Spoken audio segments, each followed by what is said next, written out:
আজকে আমার জানা মাম্মার বার্থডে। তো সেটা ছিল 23শে নভেম্বর। তো একটু পোস্ট করতে লেট হয়ে গেল গাইস। তোমরা সবাই আশীর্বাদ করো আমার মাম্মামকে। ও যেন অনেক বড় মানুষ হতে পারে, মানুষের মতো মানুষ হতে পারে। ও যেন খুব ভালো থাকে, সুস্থ থাকে, এটা ঈশ্বরের কাছে প্রার্থনা করি। আর তোমরা ওকে খুব আশীর্বাদ করো। এবারে বার্থডেটা আমার শারীরিক অসুস্থতার জন্য একটু ছোট করে করা হলো। একটু বলতে অনেকটাই ছোট করে।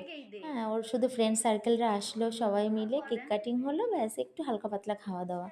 এই ছিল ওর বার্থডে আয়োজন। তো সেইটুকু তোমাদের সঙ্গে শেয়ার করলাম। কেমন লাগছে অবশ্যই জানাবে। আর আমার মাম্মামকে অনেক অনেক ব্লেসিং দিও তোমরা। তোমাদের ব্লেসিংও অনেক দরকার। তোমরা সবাই ভালোবাসা দিও, আশীর্বাদ দিও। দুই বোনকে দেখো কেক খাইয়ে দিচ্ছে।